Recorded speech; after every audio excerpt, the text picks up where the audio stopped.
तरह से गरजती रहती हो, क्या करूं?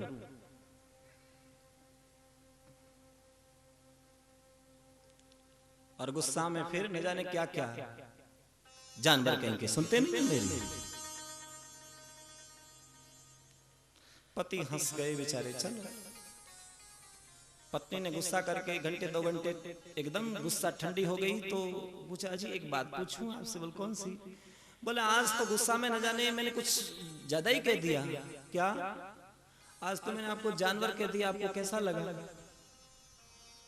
अरे इसमें कौन सी बात है, इसमें कोई बुरी बात नहीं है। बोले क्यों?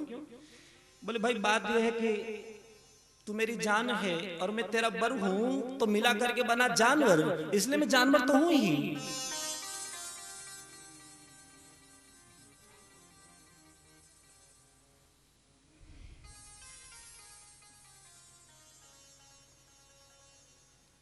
माताओं भगवान के यहाँ हमें जवाब देना है। और माता कहती है, महाराज आप माताओं के पीछे ही पड़ जाते हो, इन भाइयों से कुछ नहीं कहते हो।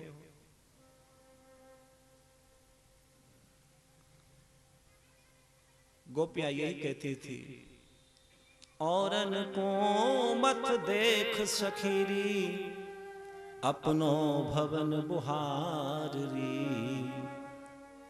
सखी दूसरों से हमें कोई मतलब नहीं है, कोई लेना देना नहीं है, दूसरा क्या करता है उसकी वो जाने।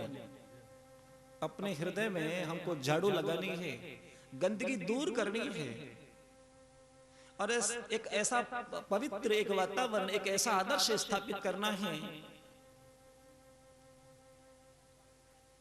कि जगत के लिए एक उदाहरण बन जाए हम।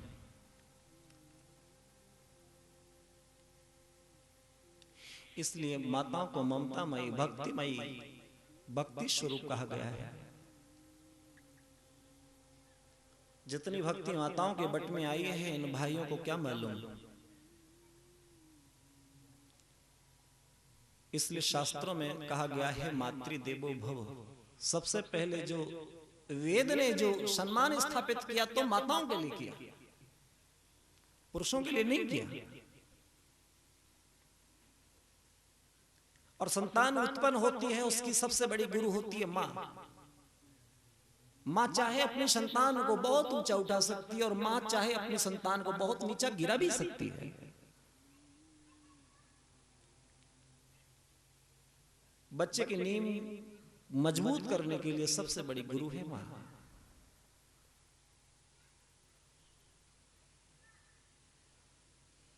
श्री सुखदेव जी महाराज से परीक्षित ने पुनः फिर प्रश्न किया कि महाराज ये बात मेरी समझ में नहीं आई,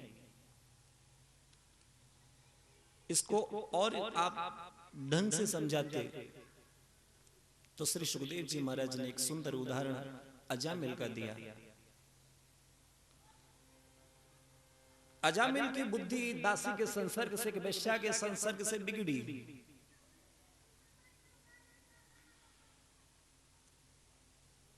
और संतों के कृपा से,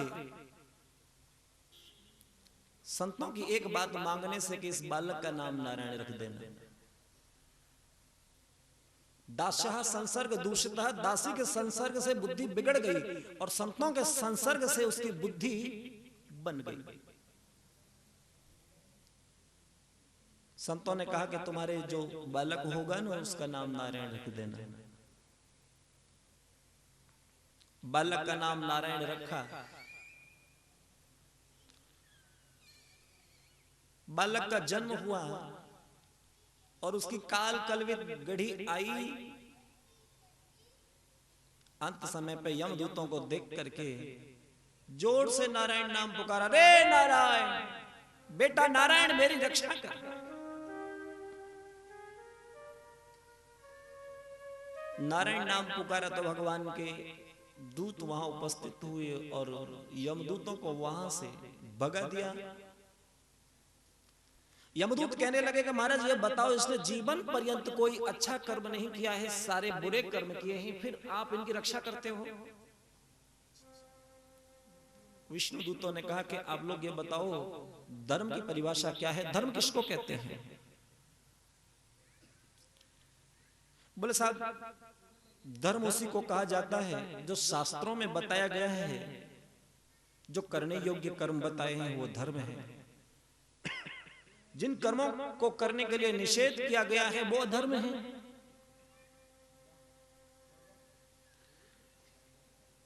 धर्म वो है कि जो बात हमें हमारे जीवन में अच्छी न लगती हो उस बात को किसी दूसरे के साथ में भी मत करो, ये धर्म है।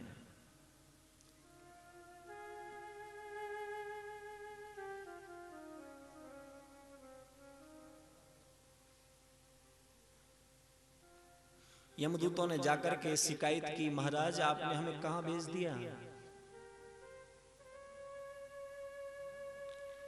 उन्होंने तो हमारा अपमान करके भगा दिया, जिस जीव को लेने गए थे उसको बचा लिया। कौन है वो? यमराज ने कहा कि सेवकों, आज तुम लोग धन्य हो, भाग्यशाली हो कि तुमने भगवान के भक्तों का दर्शन कर लिया।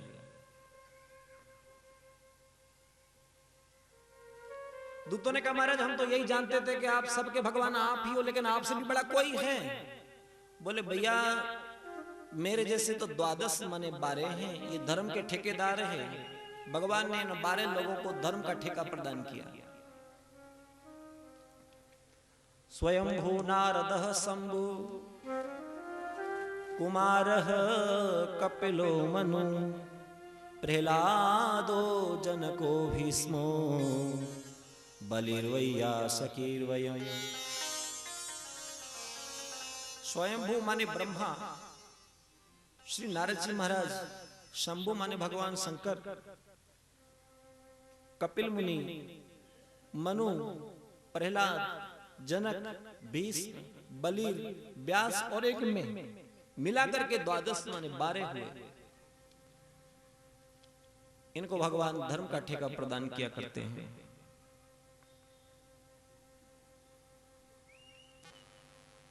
आज दोस्तों तुमने भगवान के हरि भक्तों का दर्शन कर लिया, तुम लोग भाग्यशाली हो। जब जब हमें भगवतीय वैष्णवों के दर्शन होते हैं तो आप ये मत समझो कि उनके दर्शन कोई सहज है। भागवतकार श्री सुखदेव जी महाराज ने कहा है कि अपने किसी भगवती या वैष्णव का दर्शन होना ये कोई साधारण बात नहीं है।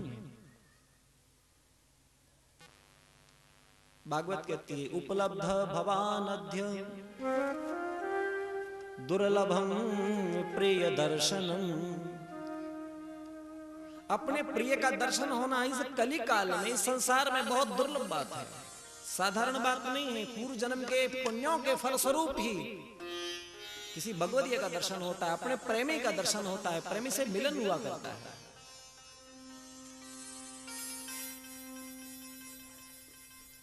इसलिए दूतों तुम लोग भाग्यशाली हो जो कि आज विष्णु दूतों का तुमने दर्शन किया। पर महाराज आप ये तो बताओ कि अब किसको हम पकड़ करके लाएं और किसको पकड़ करके न लाएं।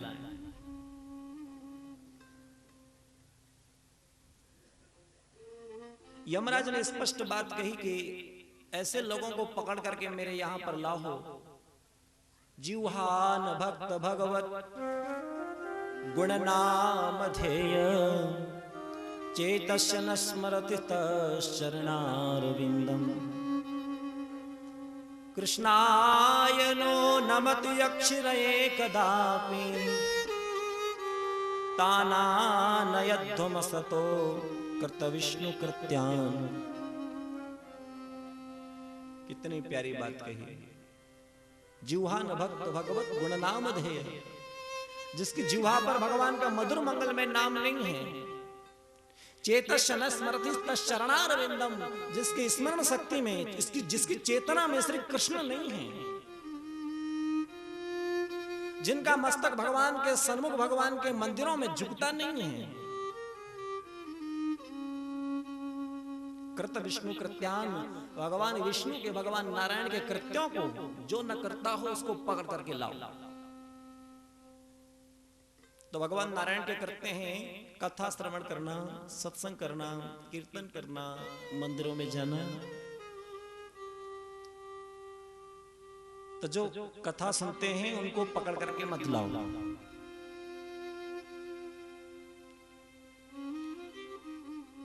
और जो घरों में रोटी खा करके डल्लब के गद्दे पे तान दुपट्टा सो रहे हैं, बोले उनको पकड़ पकड़ कर लाओ,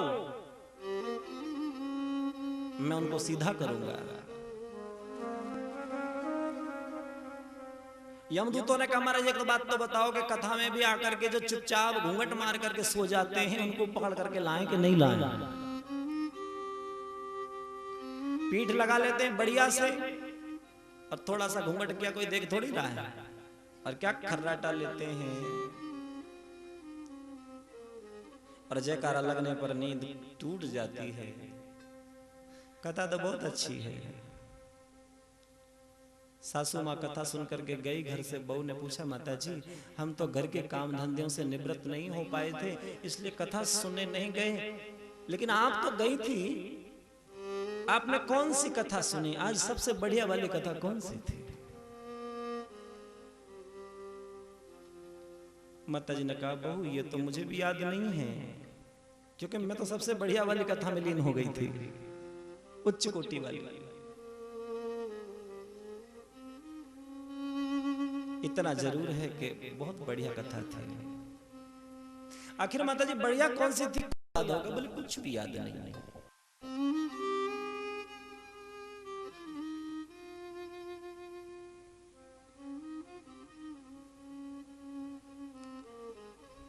कथा में आकर के बैठे और श्रद्धा से बड़ी सावधानी से कथा सुने कि हमको कहीं नींद ना जाए। नींद के कारण ही पार्वती जी अमरत्व को प्राप्त नहीं हुई, बार बार जन्म लेना और मरना पड़ता है स्त्री पार्वती जी को। श्रीमद् भागवत की कथा को अमर कथा कहा जाता है। इस अमर कथा को दत्तचित्त होकर के यदि कोई मनीषी संतों के द्वारा कथा को श्रवण करे तो जीव अमरत्व को प्राप्त हो जाता है, अमर हो जाया करता है।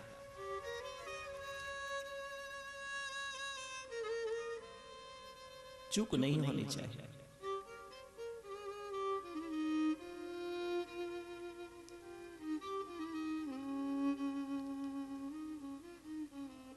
कथा सुनना किसी साधारण व्यक्ति के बस की बात नहीं है। कथा तो बड़े भक्ति महारानी जब तक आपके चित्त में निवास नहीं करेगी, जब तक हृदय में व्याप्त नहीं होगी, तब तक आपको कथा में आनंद नहीं आएगा। और भक्ति महारानी कहां बैठती है, उनका सिंहासन कहां है? भक्ति महारानी का सिंहासन है ये तीन वार्ताओं का। तीन चीज हमें बहुत सुधार करके बड़ी सावधानी से उनके लिए रखनी पड़ेगी। एक सहजता, एक सरलता और एक सजगता।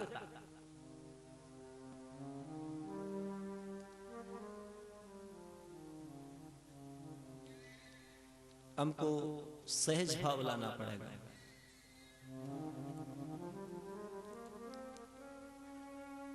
और सजगता, सावधान भी रहना पड़ेगा।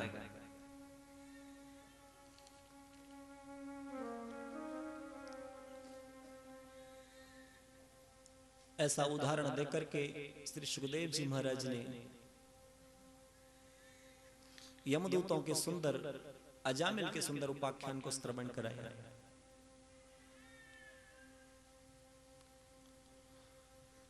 लेकिन देवताओं के गुरु तो श्री बृहस्पति जी हैं और राक्षसों के गुरु शुक्राचार्य हैं। एक बार स्वर्ग में देवताओं के पास श्री बृहस्पति जी गए। बृहस्पति जी ने सभा में प्रवेश किया तो देवराज इंद्र को कुछ गान विद्या में लगे थे, उनको पता भी नहीं था कि गुरु जी कब पधारे। बृहस्पति जी ने देखा कि हमारे ये चेला देवराज इंद्र हमारे आने पर हमारा अभ्युत्थान नहीं करता। वो निराश होकर के और वहां से चले गए। अब रोज के यज्ञ कौन करावे? ब्रह्मा जी के कहे जाने पर तुष्टा मुनि के पुत्र विश्वरूप को यज्ञ का आचार्य बना लिया और सुंदर यज्ञ कराना प्रारंभ किया। विश्वरूप ने अगन्यास करन्यास आदि कराए और एक बहुत सुंदर विद्या सिखाई। जिस विद्या का नाम भागवत में आता है संजीवनी विद्या, जिसको हम कहते हैं नारायण कवच, ऐसी सुंदर विद्या को सिखाना प्रारंभ किया और कहते हैं ओम हरि विदध्यान मम सर्व रक्षा न्यस्तांग्रि पदमं पतगेन्दु पृष्ठे दरारि चर्माश गदेषु चाप पाशान्तधानोष्ट गुणोष्ट बाहु। भगवान श्री हरि गरुण की पीठ पर अपने चरण कमल रखे हुए हैं, आठों सिद्धियां उनकी सेवा कर रही है। 8 हाथों में शंख चक्र ढाल तलवार गदा बाण धनुष और पाश धारण किए हुए हैं। ऐसे भगवान ओंकार स्वरूप भगवान सर्व ओर से मेरी रक्षा करे। एक एक अवतार का नाम होता है। बारह भगवान यहाँ रक्षा करे, कल के भगवान नरक बंधनों से रक्षा करे, ये मत्स्य भगवान जल के अंदर रक्षा करे। एक एक भगवान का नाम और एक एक अपने शरीर का अंग, ऐसा सुंदर नारायण कवच की विद्या को सिखाया। इस विद्या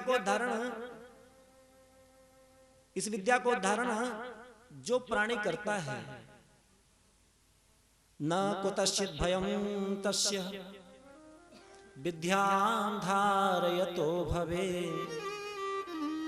राजदस्युग्रहा दिव्यो व्याघ्रा दिव्यस्य कर्हचित्।